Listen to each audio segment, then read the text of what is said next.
If I can quote your own show, the line that really got me was episode 1. Do you really want him to fuck you with this dick after it's been inside this crusty pussy? Yes, that line. Yes, yes. And I swooned and I was like, I'm here for this so hard. So thank you. You have made my day, and I really appreciate that. The specificity of that line in particular tickles my heart to no extent, to know that stuck with you. So thank you. Thank you very much. She's a dirty, dirty girl.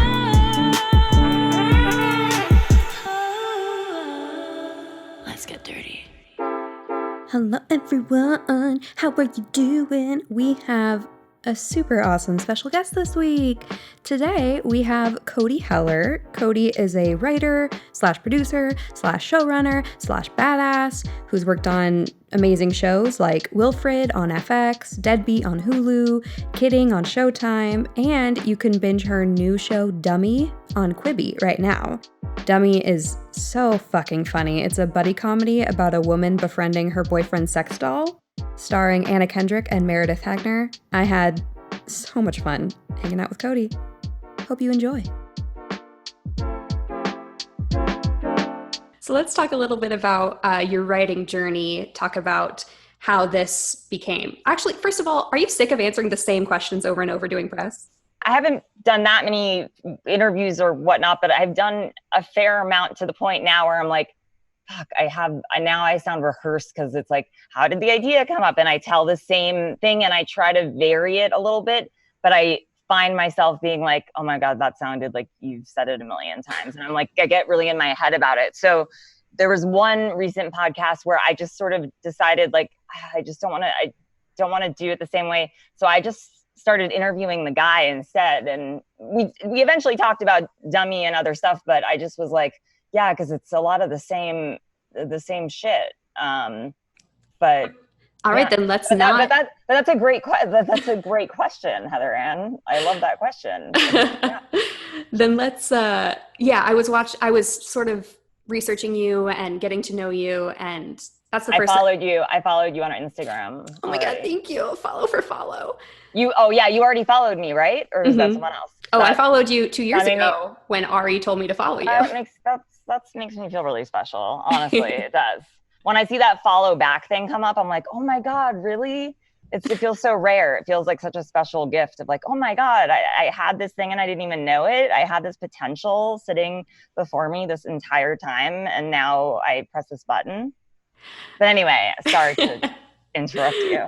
I love it. I just wanted to talk about then, we can come back to the writing stuff at the end or whatever. Let's just get to know you as a person. And something I really loved about Dummy is the anxiety voice and the self-consciousness. And you sort of, I know I struggle with anxiety. I know I've recently named the voice in my head Voldemort. Oh, okay. Which now that I say it, J.K. Rowling is like, maybe not. Yeah, but so maybe it's good to keep it like that because we have to hate it. Yeah, I mean, it kind of makes sense that it's an evil, I mean, not just that the character's evil, but that the root of it is indeed more evil. It makes it even more meta in a way. Yeah. But I like that. Okay. And what I really loved about Dummy is you personifying this voice. And I wanted to ask you about your own journey with the own inner critic in your head. Yeah. I mean, I think most people, but especially women, can relate to this feeling of having this voice inside their own head that, it comes up in various moments, but it's like you're looking in the mirror and it's that voice that says, you look like you've gained weight, you aren't pretty enough, your upper lip is too thin, you're not funny enough, you're not, and so a lot of it is, it is the voice in my own head. Barbara, the sex doll, represents the voice in Cody, the character named after me, played by Anna Kendrick. It is the voice in her own head. And it's sort of the journey of like learning to befriend that inner voice instead of resisting it and being frightened by it, of like confronting it. Yeah, I wanted to explore that and just the way that I talk to myself. And my therapist once was like, I was just going on a tangent about how terrible I was and I am a terrible writer and I can't do deadlines and all these things I was saying. And she was like, Cody, would you say that stuff to young Cody? And I was like, no, of course not. And reframing it like that really got me sort of thinking about that. And look, I fail every day constantly at it, but I do try to make friends with that inner critic voice that we all have. But I think especially as a writer, it's even more so a powerful force, because so much of writing is getting over the fear of not being as good of a writer as you want to be. So that blank page thing, I think that so many writers can relate to, is like your taste is really high, but your skill level isn't as high as your taste level. It's that Ira Glass thing. And it's like, you start writing and you're scared of it not being good enough. So you put it off and you put it off and you put it off. And once you start really learning about the process of writing and realizing like, hey, you always have to first just get a shitty draft down, then, but yeah. So it all, the inner voice thing, something I'm constantly fascinated with and exploring, and especially loved the way that it came out with Barbara, the actress Meredith Hagner, the way that she brought, because I think that in the scripts, if you were to read them, Barbara is so caustic and mean, but the way that Meredith brought that like sweet bitchiness to it in such a specific way that only she could do really elevated that character for me. By the way, Barbara, the name, is named after my dog, Barbara, who's sitting beside me right now. But what kind of dog? Can we see the dog? Barbara, she's a mini schnauzer mutt that I found on the street 11 years ago. She has cancer, but she just keeps on living, and you would never tell she has cancer. She acts Barbara. Oh, she's so stinky. I can tell. She's actually, weirdly, she doesn't smell like my other two dogs over here, Harvey and Nigel. They are smelly, but Barbara looks like a dirty fucking street rat. Like, I remember the first night I brought her home and I was like, I don't even know if this is like for sure a dog. Like, it could be a raccoon part. Like, it's just a creature that I found on the fucking street. And then I was like, she slept in my bed. I fell in love with her, and it's been 11 years now. But yeah, so Barbara, because a lot of the times when I am writing, if I'm writing alone, it is such a painful process for me, and I hate it so much that oftentimes I'll just, talk aloud. And so if Barbara the dog is in the room with me, which she typically is, it's like, I'm kind of pitching stuff out loud to Barbara and being like, she'll look at me and I'll be like, yeah, you're right. God, it's such a hack pitch. Like, I should just fucking die. Do you think it's painful because you're alone with that voice? I think, yes, I think it's painful because I'm alone with that voice, and it prevents me from being able to like have the freedom to sort of explore ideas, because I get so caught up in each criticism of like one little idea, and then it's like, no, that's so not good. And then instead of just being like this free flowing, whereas, in a typical TV writer's room, which is where I got my start as a writer, it really is so much about the group think socialization, the talking, the one person saying something leading to the next person, like coming up with ideas that you would never come up with on your own, because you are using all these different perspectives of all these different people who are pulling from their own life experiences. And you might have a bad pitch that then sparks something in another person's brain that then leads to something amazing. And there's something about the magic, like the way that all happens, that's so romantic and fun to me, that I really, the TV writer's room specifically is just like my favorite job in the world. But with Dummy, it was different because there was no writer's room. I wrote everything on my own, and it was, obviously there were moments of joy, but it's like the Dorothy Parker line. I hate writing. I love having written. Like, I really do. The act of writing is painful for me, and I find ways to trick myself into doing it. But at the end of the day, I always procrastinate till the very last minute. It's just what so many writers probably say and feel. I'm so jealous of writers that I know that like enjoy, like love sitting down to write, and it's their escape and it's their thing. For me, it's painful. But in a TV writer's room, it's a totally different thing, because you're just breaking stories, talking characters. And then once you go to write the script on that, you already know what the script is. It's like starting something from the very beginning all on your own, because there are no boundaries. It's like terrifying. It's just like this infinite space of, I better come up with something cool to fill this space with, all on my own. And this started as a spec script that was going to be a longer series, and kind of. It basically, so like, I'm 35 now. When I was about to turn 30, so at the beginning of my career, I went to film school to be a director, graduated, started working as an assistant to a couple different directors, and like, you know, I grew up in LA, so I always knew I wanted to do something. It's not even that I always knew, it's like I didn't even realize there were other things to do in a way. Like I was always like, oh, my mom's an actress, my dad's a photographer, I'll be something else, something in the business. Mm-hmm. And so as a kid, of course, I wanted to be an actress. And then I, you know, sort of like went through that phase, and the combination of like watching my mom as an actress get older and see the struggle of like what it means to live that life of like going out on auditions and how few parts there are, just seeing all that as a teenager really had an impact. And then also my mom made this really smart decision, which I think was just her being like selfish and lazy, but I love it and it's awesome. Basically, I wanted to be like an actress as a kid. Like I was like, I want to go on, you know, commercials and have an agent and do all this. And she was like, Cody, I have to drive myself to my own auditions. Like when you turn 16, you can do whatever the fuck you want. Once you have a car, get an agent, do whatever you want.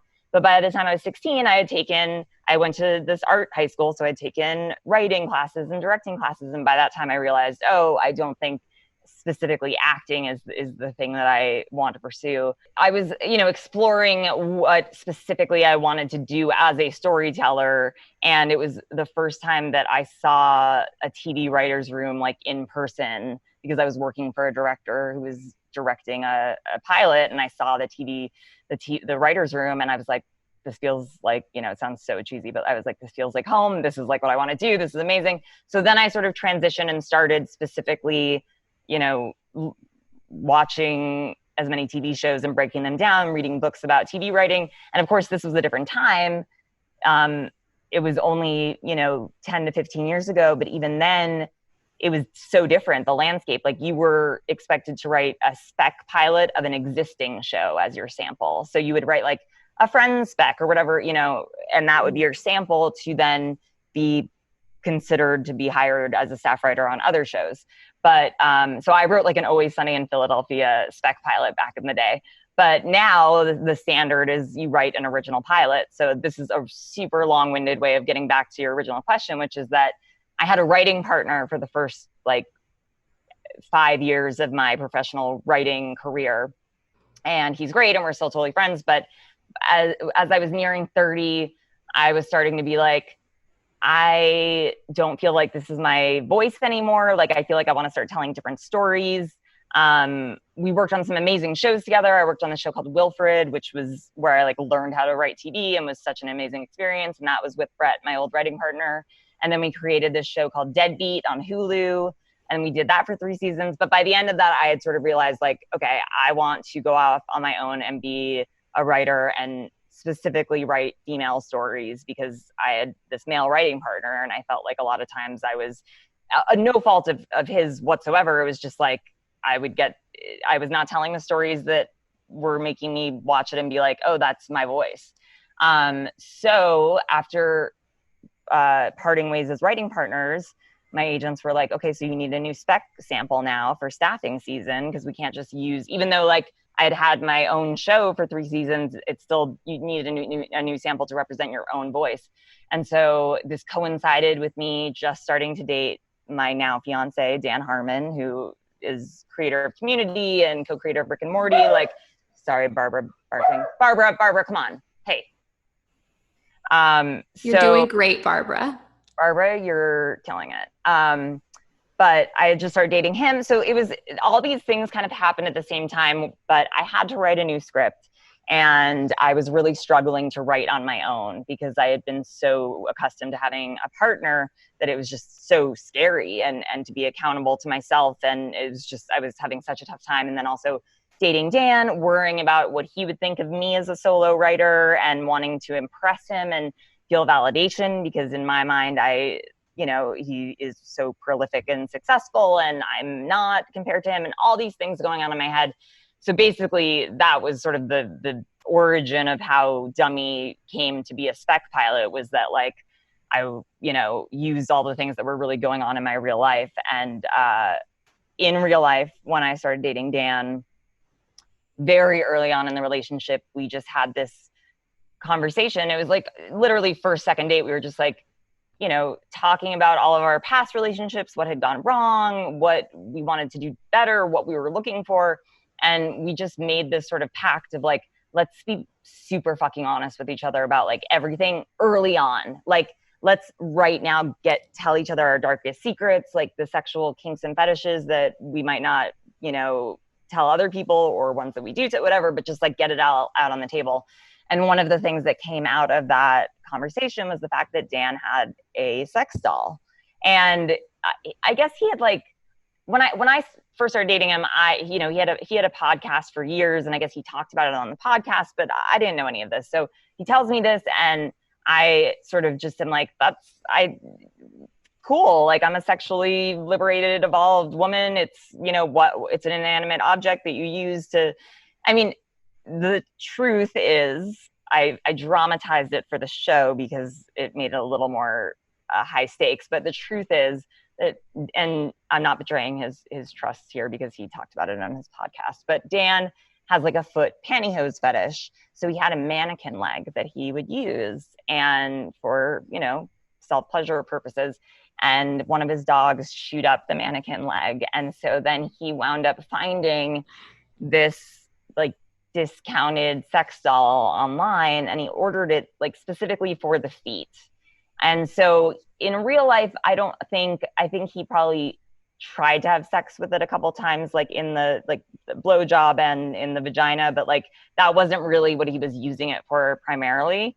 But I did, for the sake of the show, make it that they had actual sex, because I think that makes it a little more like terrifying and threatening for the character of Cody. Mm-hmm. But anyway, when Dan first tells me about it, I'm like, that's cool. I don't think I have an issue with it. I'm like, whatever, like I'm into really weird porn. We talk about what kind of taboo shit that we're into, and we get on the same page. We also are like engaging in lots of role play, and that was both of our first time having a relationship with role play. Like, I in the past hadn't had much experience, and while I was single for 3 years, I like had one random encounter where he was into daddy-daughter role play, and I was like, I definitely watch a ton of porn like this, so I know I'm into it. And we like tried it, and I didn't like the guy as a potential life partner, but I did learn something about what I liked in bed from that experience.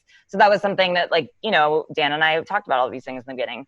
Anyway, I'm rambling, I'm sorry, but the doll came up. I thought I was cool with it. And then, 6 months into the relationship, now I'm spending more time at his house. We're really serious. I'm sleeping over all the time. And I find myself thinking about her all the time, like the doll. And in his mind, it's just an it. And he also when he first told me about it, he was like, by the way, if you're weird about it, I can get rid of it. I don't need. And I was like, no. I was very much I don't want to, that would mean that that seems like an insecure, terrible thing on my part to demand that. Did you know what kind of sex doll it was? I don't think it was one of the main, because because of the show, I have done a lot of research. It wasn't Silicon Wives, which is one of the main ones, and it wasn't a real doll. I think it was some kind of knockoff, cheaper one. And so anyway, the fact that I started thinking about her so much and humanizing her and comparing myself, I never, to this day, never saw that the doll's gone now. I won. When did she get rid of him? When we were moving into our new house. It had been in the basement for a while. Once I was spending so much time there, it wasn't really a thing anymore. But then he eventually got rid of it because he was like, I'm not gonna move it into the new house. So but these things are so hard to move. Like being on set, Barbara the doll was the like most diva of all of the actors on set. Not Meredith the actress, but the doll itself, because moving them, maneuvering them, like you can't gain purchase on them. Like when you're trying to lift them, they are like just dead weight with no center of gravity. And so it really does boggle my mind and amaze me to these men who, you know, I've watched all these documentaries about men who have sex dolls in their lives, and like the amount of work it takes to like change their clothing. Huge. Like we had to have like 5 dolls and an extra prop department person that we had to add because it was so much goings on to like get Barbara ready for every scene. I totally forget what the original question was that got on this. Doesn't matter. Tangent, it was all wonderful. Okay. Yeah, Barbara, inner voice, Dan, doll. When you and Dan started dating and decided to have that open conversation, was that the first time you've had that dynamic in a relationship where you could talk about your taboo interests? It was the first, yeah, like in some ways, yes, in some ways, no. I'm a very open, like bordering on like inappropriate at times type person who just like likes to, I'm fascinated by lots of things that maybe are taboo. So I like to talk about them, and anyone who will join me in talking about them, I will be very grateful and love to have that conversation. But with partners, like I had one really long relationship in my 20s when I was like 21 to 28, basically. I was in a relationship with an older guy, and he was great, and we're still friends, and I learned a ton. But like when I started dating him, I did not know who I was. I did not know what I wanted. And he was a fully grown person, like an adult. He was in his 30s. And so there was such an imbalance there. So I didn't know what I wanted, like sexually, first of all, but like in all senses of the word. But one thing that I will say that's like very striking to me now is that I grew up in a family where we are very much like, we're farters. Like we fart and like we do it open. Like there's no shame with that kind of stuff. Like you know, a fart is a funny thing. It's something to behold and have joy for. It's like fun. It's not something that you hide. So when I was in my early 20s relationship, that guy wasn't as open about that stuff. So I remember like not farting in front of him and him not farting in front of me, and getting to a certain point where I was like, okay, we've been together for like 3 years, like a long time now. Like, so I kind of broached the topic. I was like, look, how do you feel? Like, it's just a pitch, like, feel free to like shoot it down. But like, how do you feel about like starting to introduce like farting and stuff into this shit? And he was like, I love him. He's a great guy. But he was like, I mean, I'm not going to do it. You're free to do it. But like, I'm not going to. Like, he's not going, like, of course, if a fart slips out, whatever. But he was like, I don't think farts are funny. I'm not going to start farting. And I was like, really realized, and I know it sounds like silly, but I really realized like that is a priority for me. Like that is something for me, like to have a close relationship with someone, I need to be able to joke and feel open about that kind of stuff. So with Dan, very early on, I was like, we farting? We doing it? And he weirdly, he was married for like a year, very short marriage right before, like he was only married for a year. And then like a month later we started dating. So already it was like, we went to like preemptive couples therapy just because I was like, this is clearly like a guy on the rebound and I'm going to get heartbroken. But it wasn't, it turned out 5 years later. But that is to say that he, in his marriage, they had a non-farting thing because one of their couple friends had advised them. They were like, they were both comedians, and they were like, we both being comedians, it's just too much if we have to keep some romance and some mystery, so we don't like poop and fart in front of each other. And so Dan and his ex-wife, who's lovely and awesome, and I'm friendly with, and I don't think she would mind me saying this, but they did not fart in front of each other. And like, I don't think it was like bad. I don't think he left that with like a bad or good experience. It was just like what had happened right before.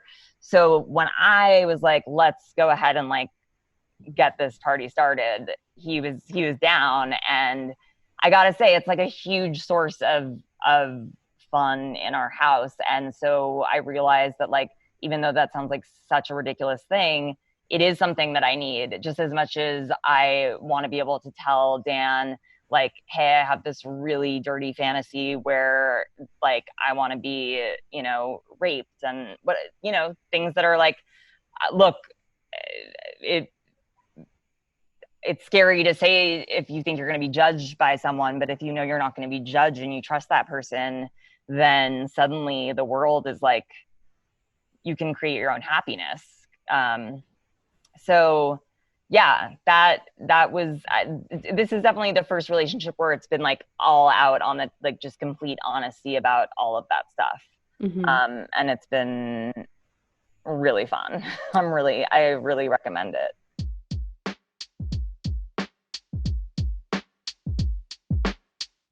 I love that.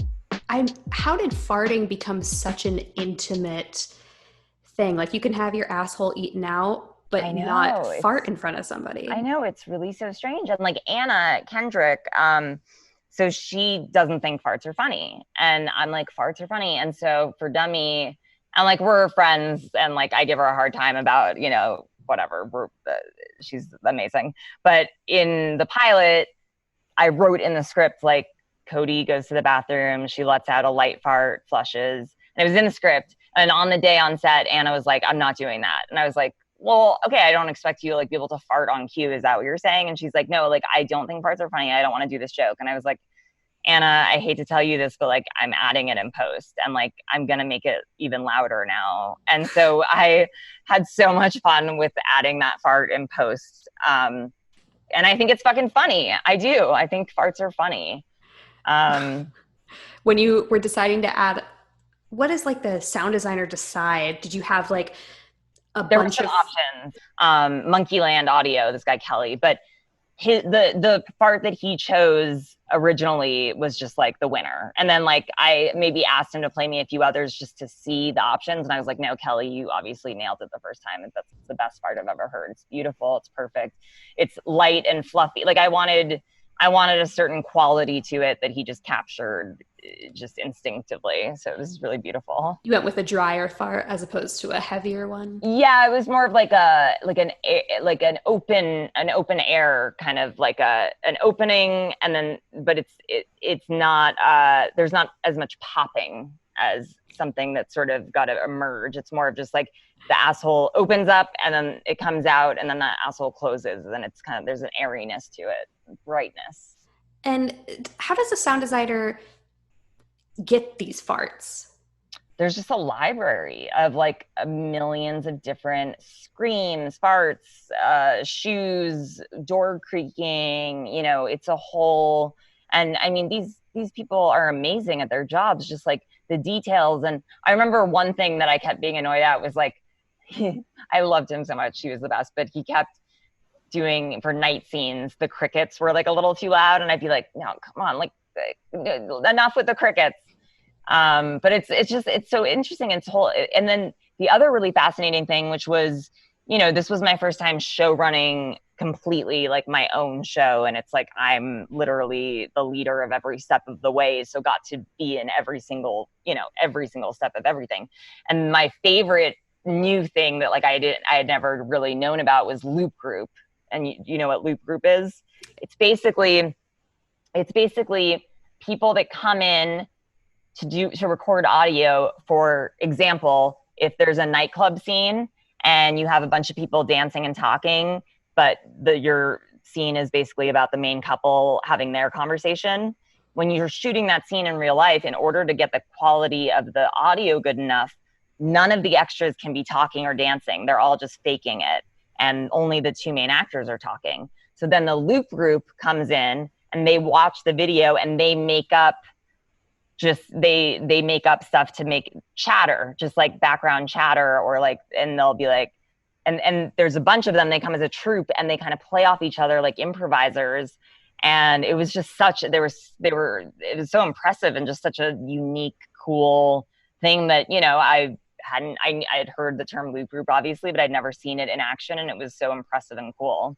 Does that imply that there is a loop group job opening of gassy people farting in front of a mic? That's different because that's Foley.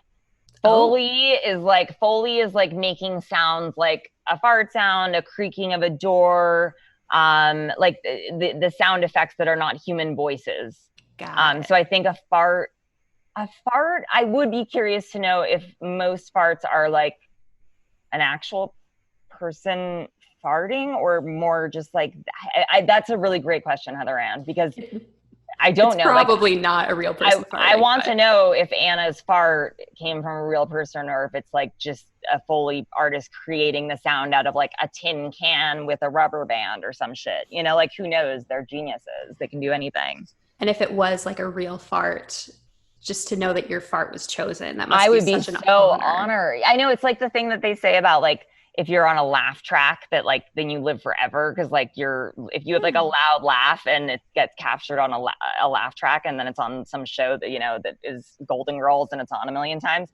If like I were the one that made Anna Kendrick's fart, and then I would be like, that would be like a huge honor.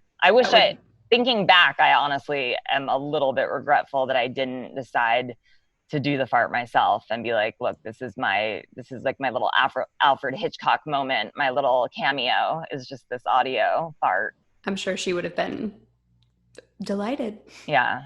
And she wound up, you know what, even though she thinks farts aren't funny, she wound up still like, that's the best thing about Anna is that like, she's still so down for whatever. Like, even though personally she doesn't think farts are funny, like when I did it, she was like, all right, that's funny. Like she's totally down and so cool and laid back and, you know. I love that. Yeah. So how was being a showrunner for the first time? What was that learning process like? Was it exciting? Was it scary?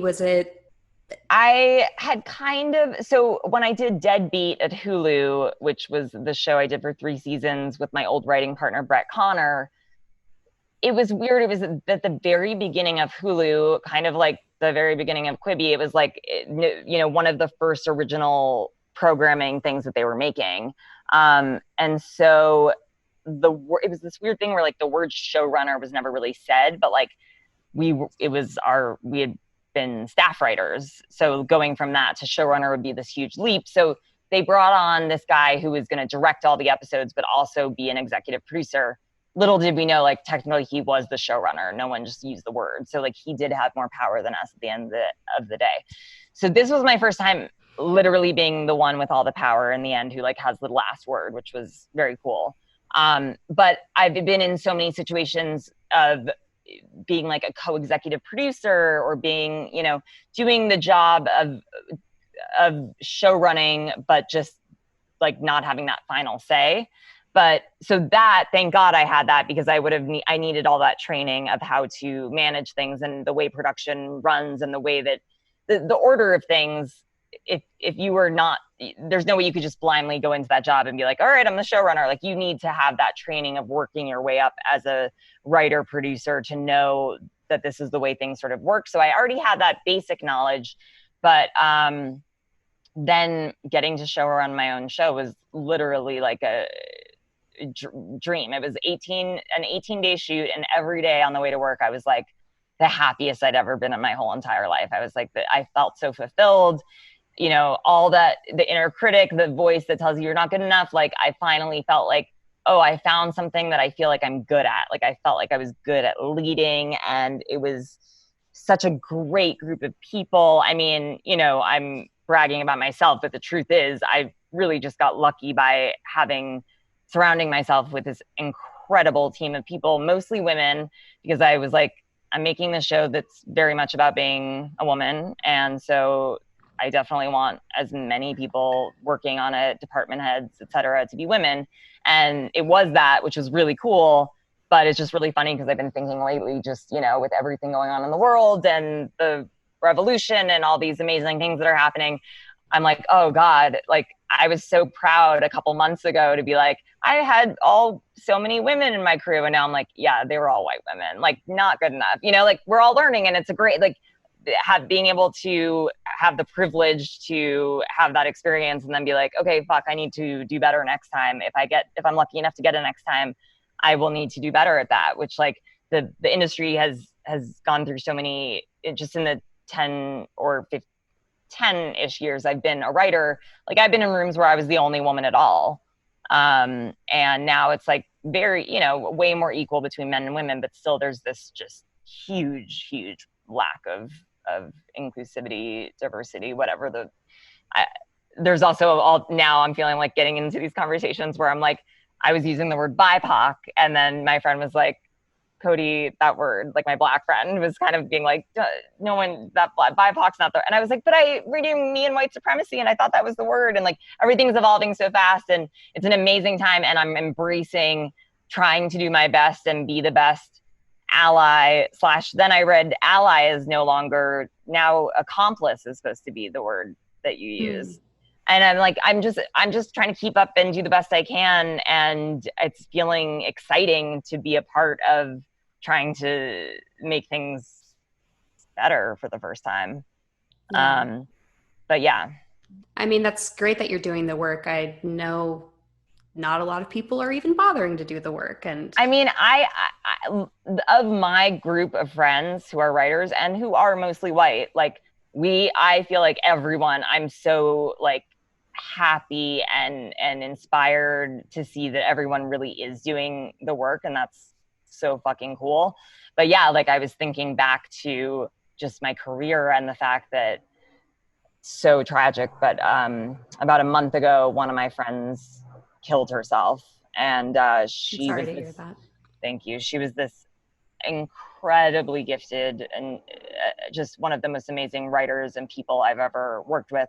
Her name is Jazz Waters. And I was thinking about, after her death and just, mourning and thinking about her, I was thinking, I think she was the only Black writer I've ever worked with in all the rooms I've been in. There was one other woman who was amazing, Leanne Bowen, but she was like a consulting producer, so it was only a couple days a week. But Jazz was the only writer, like of all the writers, I've worked on so many different shows and so many different people, and it's like, that's not right. Like that's fucked. So after that happened, I was like, how do we change? What do we do? This is so systemic, but like, what can I do? What can I do? So I talked to my managers, and they are awesome.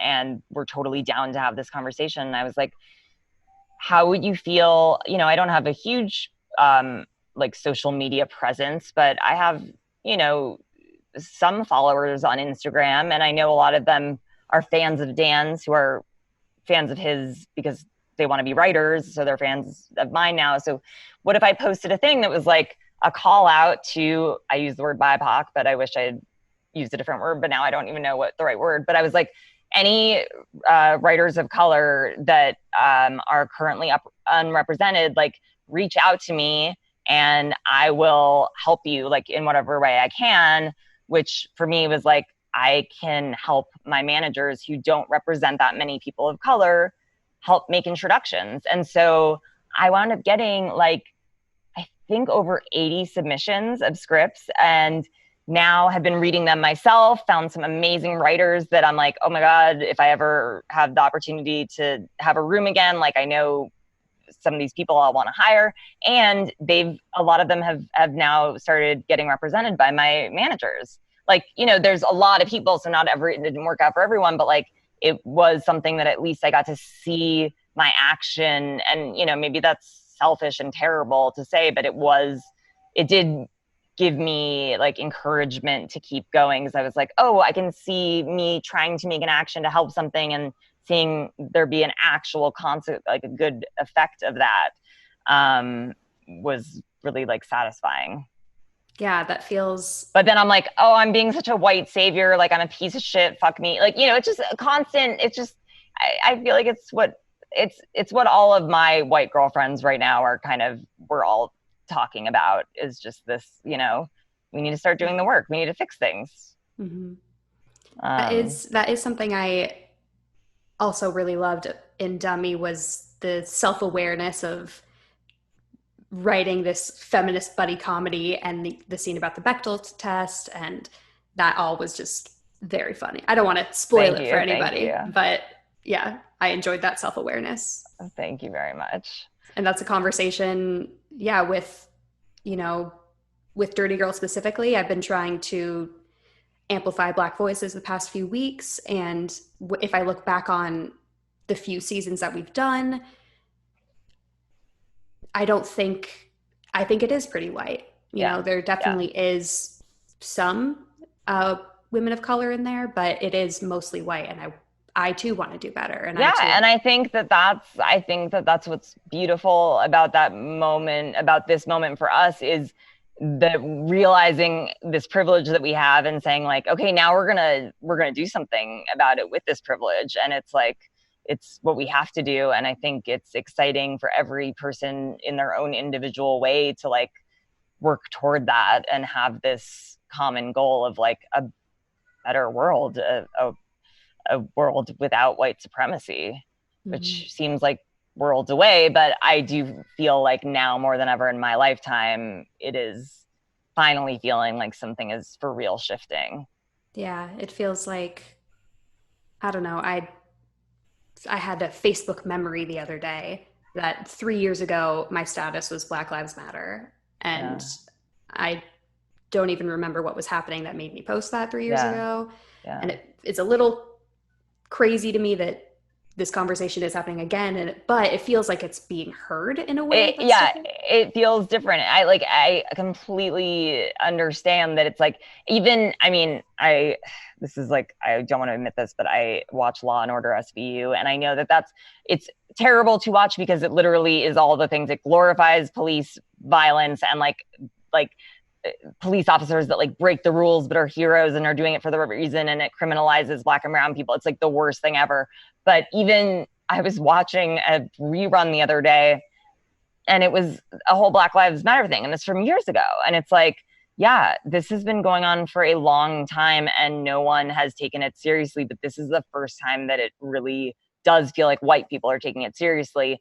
And I don't know if it is a combination of, we were all in quarantine and then this happened, and it was like, okay, it took us having this kind of crisis of like isolation and all of the stuff that everyone sort of went through in quarantine, that combined with like, okay, here's some hard truths that we now need to like accept and act upon. And then everyone, I don't know, it just feels different this time. And I'm hopeful. Yeah, I've heard a couple, I think it was Code Switch on NPR has an episode called Why Now, White People? And it does talk about the pandemic and that having an effect on, which is interesting. But if it takes a fucking pandemic, I guess. Yeah. Yay. I don't know. Yeah. Crazy times. Crazy times. What is, shifting gears a little bit? Yeah. A lot of it. Okay, shift it. What is, I feel like you don't get embarrassed easily. I don't know you very well, but if I had to guess, what is a moment where you've done something gross, embarrassing, makes you self-conscious? I mean, I've shit my pants a couple times. I think a couple times. I mean, maybe 2 to 3 times. I can remember one specifically that was like the one that got me, like the one where I was like, oh, this feels like an embarrassing thing. But that's the thing about, for me, as soon as I share that embarrassing thing that feels shameful, as soon as I share it, it alleviates the painfulness of the shame. Like sunlight is the best disinfectant type of thing, where like I remember it was like I was driving, I was a teenager, and I was wearing, for some reason, it was like, I thought it was cool, or it was a fad to wear like Fruit of the Loom little boys underwear that were like kind of like hipster, like they're kind of like little shorts. And I was wearing those with a skirt, and I was driving between my mom's house and my dad's house in traffic. And it was like, there was a lot of traffic. And I was, at a certain point, I was on the 405 and I was like, God, I got to take a shit. And I was like, no, but I can totally make it back to the valley. I'm going to be fine. And it was like I mean, sweating, just like, you know, classic shitting your pants experience where you're just like battling with like, and I was like, I can just pull over to a gas station, but like, I don't know if I'm gonna be able to like get out and get into the thing. I don't know. Like my best bet is to just go home and just, and then like a block away from home, it just came out. But because I was wearing these like boy short underwear, it kind of like, it was just such a bundle that I was sitting on. It was just because it was not solid. So it was just like just a loose bundle of diarrhea that I was sitting on. And I was just like, oh God. And then I came home and I immediately like took them off before going inside and like wrapped them up and threw them and put them in a bag and threw them in the dumpster outside. But like I immediately told my father, and then suddenly it was no longer like the shame was just more, oh God, that happened. But it wasn't something that I felt, there haven't been, like, I feel like the moments that I replay in my head late at night are more things of like, that I can't even right now identify a specific one but it's more things that singe in my mind in the trauma zone of like, I misunderstood someone and said the wrong thing back, or I thought someone was, you know, bad version. I thought someone was waving at me and I waved back and then they were waving at the person behind me. But it's like those little tiny social interactions that I think traumatize me the most and stick in my brain the most. One story from my youth that I do think was like, at the time I didn't tell anyone, and then later I have told people and now it's funny and not traumatic. But when I was a kid, I was probably like 7 or 8. It was basically the last family trip we went on as a family before my parents divorced. And it was like a road trip. My dad had this big Suburban, and when we go on road trips, he would put all the seats back and all the seats down in the back. So I would make like a big bed. My sister would sit in the middle row, my mom and dad in the front. And then I would have just like this bed in the back with no seatbelt. And I would just like get cozy and sleep and do whatever I wanted. I was really into Phantom of the Opera. I was really into musicals. So I was listening to Phantom of the Opera on my like cassette player, or I think it was before CDs. And I remember being like super turned on by the like dynamic between the Phantom and Christine. And it was kind of rapey. And there was something about it that was like turning me on. And I was in the back and no one was looking at me, and we're just driving, and I was under all these covers, and I was like, no one's gonna know. And I was like 7. So I was like masturbating to the song and to him being like, sing for me. And I was masturbating. And then all of a sudden, wham, we fucking hit a deer. We get into like, I don't know. I'm masturbating. I don't know what's going on. I'm just masturbating to Phantom, minding my own business under the covers. And then all of a sudden, like a car accident basically happens. And I look up and a deer, it was less that we hit the deer, more that the deer like ran into the side of our car, and the car was totaled. We pulled over and we got out of the car. And I remember just being like, first things first, did anyone catch me masturbating? Does anyone know that I was masturbating? And then just like in some weird way, I guess in my head, I'm like watching this deer die on the pavement, and it's somehow weirdly mixed like sex and death. Maybe this is me totally just over like philosophizing and trying to make something more than what it is. But in my head, I guess I was like, oh, it's interesting that happened. And it was a trauma because I was scared of being caught for the sex thing. But then this other thing happened that was so intense and almost like supernatural feeling of it was just such a strange experience. And so that I did not tell my parents that I had been masturbating. I guess part of me was like, did I cause that? I don't think so, because I was not religious. So there was never a part of me that was like, did I cause that? It was more just like, whoa, weird timing.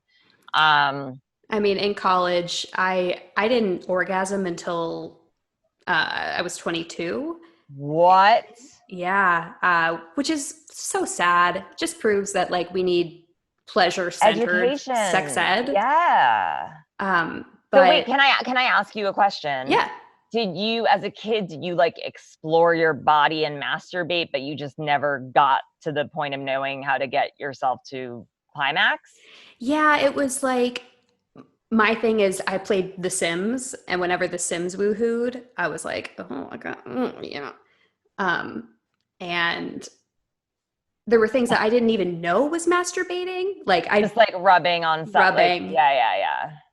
And then in high school, I, was sexually active a little bit, and I was having sex, and the sex felt good, but I didn't even know I was supposed to climax. Yeah. That wasn't taught. Cosmopolitan just taught me how to please your man, and how to suck a dick good, and what to do if your pussy smells awful and that's so embarrassing. And, I mean, Teen Vogue now is like amazing. I know, yes. Amazing. No, but it is really fascinating that you say that, because I like as a kid, I masturbated from a really young age, and I remember so clearly, like I've told this on another podcast, so I feel like a jerk re-describing it, but whatever. There's this book called Where Did I Come From? That's like an illustrated kids book that explains sex and reproduction. I think I had that book.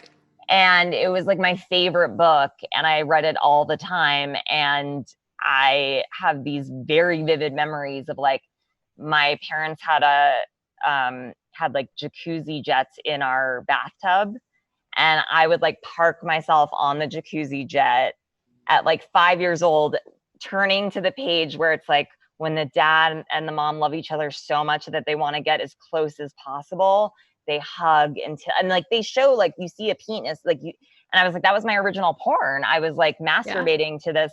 And now it's a little funny because Dan, my fiance, has somewhat of a similar body type to the dad. And Where Did I Come From? That's so beautiful, full circle. Yeah.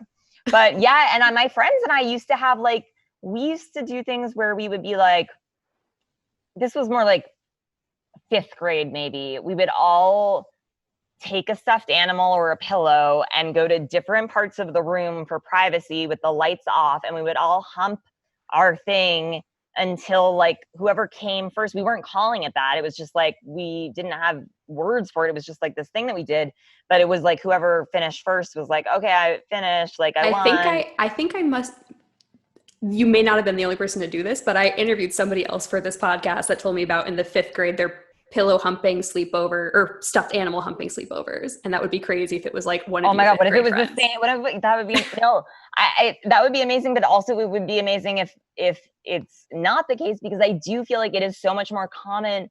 Like we make jokes, and there's so many tropes in media about like young boys jerking off, but like other than Booksmart, I've never really seen female masturbation as a, and obviously it's like, well, yeah, you have to handle it in a way where it's not actually pornographic, because that's awful and whatever. But just the idea that like kids experiment with their bodies, and that's a normal thing. And, and I have a niece and a nephew, and it's just like, it's so interesting to watch, like, they're at certain ages where like they're at the dinner table, and suddenly like my nephew will like put his hands down, and just being able to be like, how to sex positively be like, there are times for that, and you do that when you're alone in your room, and and like just thinking about all of that both like excites and terrifies me about one day having kids. If I do, it's just like wanting to navigate that in a way where I never give them any more shame. And I feel like my parents did a really good job of that. Like I never felt shamed about anything, but like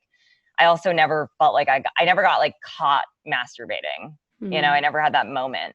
But like I used to, whenever, like when I was a teenager, whenever my parents would like, I remember my dad had a huge collection. Both my parents had porn, like VHS porns at each of their separate houses. But my dad had a pretty massive collection. And I remember whenever he was going out, like, I was a teenager. He wasn't leaving me for that long at a time. It'd be like, I'm going out to pick up our dinner and I'll be back in 15 minutes. And I would like run to the VHS thing, put the thing on, masturbate, and then like rewind it to the time code to make sure that he wouldn't know, and like put it back, and like just sweating by the time he got back, and be like, hey, okay. But it's so interesting with like the internet now, because like a good friend of mine has like a son, and he was saying that the other day he like when like the son is old enough that he has access to the computer, but like it has, or like an iPad that it has like settings on it that's supposed to, block porn and shit like that. But the dad, my friend, looked at the kid's Google history, and he had looked up vagina. He spelled it Vachuna, vagina. It's so Bless. precious. I know. Vagina. So Yeah. cute. Yeah. But I feel like I interrupted you, and you were going to say something more about you didn't. So the first time that you climaxed was 22. Yeah, I don't remember. What was that relevant? We were talking about. Fuck. We were talking about. I mean, you were just saying that like you kind of were coming into your own then, maybe more. Oh, I remember. Thank Yeah. you. Yeah. So I had realized maybe when I was 21 that I never came before. And I was kind of embarrassed because I had had sex with like kind of a lot of people and never actually climaxed. And how did you realize it? How did you know that you hadn't? My friends were talking about coming and climaxes, Yeah. and I was like, I don't think I've ever actually happened to me. Wow. So my friend was, I was texting my friend and she was giving me pointers like, okay, keep your vibrator on your clit, just keep it there, and like XYZ. And I was concentrating so hard, and I was like starting to get there, and then an earthquake happened. No, that's crazy. That's like my fucking deer story. That's crazy. And I threw my dildo, and that was the first earthquake I've ever felt. And still every year around this time of year, Facebook will remind me, like 7 years ago, you made your Facebook status. Oh my God, an earthquake. Oh my God. And that's the time. Okay. So can I ask you, since then, have you orgasmed? Yes. And when the very first time, what were your takeaways, and what made it finally happen? And I don't know, tell me the love story. Yeah. I mean, the first time was just this gross guy in college that was a 2-night stand. And it was just like, for the first time, him focusing on me in a certain way that, I don't know, sex for me up until that point was very self-conscious and very performative. Yeah. And, thank you, Cosmopolitan, for helping ingrain that in me. Yes. And, and right now I'm in my late 20s now, and it's the first time I've ever had a partner that asks me, what do you want? And do you prefer this or that? And it just makes me sad for younger version of me that didn't know that was a possibility and had such bad sex with such shitty people for so long. Can I ask you this? So that's really interesting to me because, like, for me, obviously, my very first orgasms were on my own. And even now, like, I mean, with my current partner, I do come from sex with him, but it's usually I'm also using my hand. Like, I've rarely just had like I don't know that I for sure have had one where it's just with. So I guess my question to you is, like, it's so interesting that your first ever was with someone, and then were you able to after that make yourself come? Yeah, and I think I changed up. Like the first vibrator I ever had was just a piece of shit because everything else scared me, and then I got like a nice like crazy guy, which I still have. And then I realized like the clitoris is where you have to focus. Yeah. I could have people tell me that, but it's just been, I don't know, I guess I had to experience it to realize what it was, and then I could learn how to do it for myself. Yeah. It's an interesting, talking about that book, Where Did I Come From? I remember so clearly the way that they describe an orgasm is that it's this build inside of you, and it builds up and builds up and builds up and builds up until it finally releases, and that it kind of, in a way, is like a sneeze, like the sensation of a sneeze. And now this is the weirdest thing. When I get super turned on, I sneeze. Like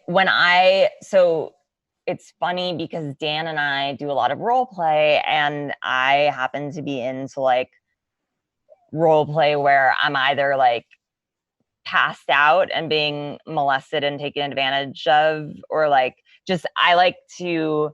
I mean, there's like the joke and dummy of like sexy autopsy. Like I'm into being like objectified in bed and just being like, and so part of it is like I'll pretend to be like, oh, I'm sleeping or I'm like drugged. So part of the role play is me having to be completely still while like Dan does stuff to me. And when I get like super turned on, it's so hard because I have to stifle the sneeze, and it's like it makes it so much more intense because it's like, when you're in class and like you and your friend pass a note back and forth and you start laughing, but then the teacher looks and you can't laugh anymore, and then it makes you have to laugh so much more than you ever would have to laugh. That's what it feels like to like have when I'm in that position where I'm like, I'm so turned on and I'm about to come and I'm gonna sneeze, but I have to like hold in this sneeze so bad, and then I come really hard and my like eye will twitch. Does it ever time out at the same time, like a sneeze and a cum? Yes, it sometimes does, but it usually is more like as I'm getting horny. It's like if I'm watching porn, it'll be like I start watching it and I'll know I'm ready to like turn my vibrator on when like my first sneeze comes, and I'm like, all right, it's time. That's so funny. Wow, I gotta get this book. What's it called, Anne? Where did I come from? Where did I come from? Yeah, it's so good. They also, interestingly, when I was in the Kidding writers room, the show, that Jim Carrey show, and that's where I work with Jazz Waters, the incredible writer who passed away that I was telling you about. But I was telling the room about that book and we were talking about it, and we started Googling it because I was like, I got to order it again. Like I don't have my copy. And there's an African-American version. And we ordered it for the room, and Jazz and I were like looking and comparing it. And it's like, literally they look the exact same, except I'm not kidding. I know this sounds crazy. The dad's dick is a little bigger. The dad's dick, otherwise they look the same. They have the same body, but just brown. One is brown and one is flesh colored. But the dad has a little more hair. The black dad has a little more hair and a little bit of a bigger dick. So I need both copies. You need both. Okay. Yes, they're great. What a great takeaway. Yeah, they're fantastic. Well, Cody Heller, what a pleasure. Such a pleasure meeting you. I feel like, wait, you live in LA, right? I do, yeah. Like maybe once this is all over, we can be friends in real life. I would love that. Let's be growth together. I really want that. Any last words about Dummy, about Quibi, about embracing who you are, about... I will just say that, Quibi, I don't know if you're aware, it's been getting a lot of, people are making fun of Quibi, the platform, a lot all over the internet. It's become just like this big joke. And whatever, people, people can do whatever they want. I will say I am proud of the show I made. I really do think it's cool and I like it. I hope other people think that. But it not a lot of people there's not that many people who have Quibi yet because it's so new. So I encourage anyone who's interested to check out my show Dummy. It is a monthly subscription, and I will make this offer to any of your fans listening to this podcast. If you would like to watch Dummy, but you do not have the means to do so right now in this current situation, if you DM me, my Instagram is Normal Heller, like normal, like a normal person, Normal Heller. If you DM me, I will Venmo you, send me your Venmo, and I'll Venmo you 1 month subscription to Quibi so you can check out my show Dummy. There are also a lot of other great shows on Quibi. I know it's getting shat upon left and right, but I will say that like I had a great experience making it, and I don't think I would be able to make it anywhere else. And Jeffrey Katzenberg gave me the artistic freedom to be able to make this weird, fucking crazy thing. And I'm really grateful. And I'm really grateful to everybody who worked on it. It's such an amazing group of mostly women, but some very cool dudes too. Not enough people of color. Next, if there's another season or whatever else I do next, that will be the first thing to change. But I hope people, if they watch the show, that they like it. And if they don't, that's okay too. But I wish peace and love and kindness to everyone right now going through everything. And, masturbate. when you need to, sneeze when you got to. Love it. Yeah. I will say also, if you're a fan of Dirty Girl, we have told stories about women peeing in people's mouths and people shitting in the shower and all that good stuff. I mean, You'll love Dummy. well, I was going to ask you if I did listen to a couple episodes of your show and I love it, but I didn't listen to all of it because I didn't have time. I just found out about it and I love it. And now I'm going to go back and listen to all of the episodes. But I'm curious, was there a lot of crossover with like stuff that I revealed with other guests of yours? Like, was there a lot of stuff where so it's like all the same shit. Like everyone, we're all talking about the same stuff. Is it good, or is it like, oh, I was a boring guest because I said a lot of stuff that other people have already said? Oh no, you were just like 2 years ago when Ari suggested you, and I was like, I don't know how I'm gonna get her, but I gotta get her. It makes perfect sense. Well, it's been such a pleasure. I really appreciate being on Dirty Girl, being a dirty girl with you. Thanks for coming on Dirty Girl. Stay safe and wear a mask. Yeah, you too, Heather Ann. Thank you to Cody Heller for spending time with us this week. Cody, I actually forgot to tell you that I have a Phantom of the Opera tattoo on my ribs, so your deer story was just extra special. Oh yeah, and everyone else, you can binge Dummy on Quibi now. I highly recommend. Dirty Girl is produced by me, Heather Ann Gottlieb, along with Cameron Taggy, Tristan Bankston, and Alex Salem. We are distributed by the Whohaha Podcast Network. Our logo was designed by Kevin Laughlin.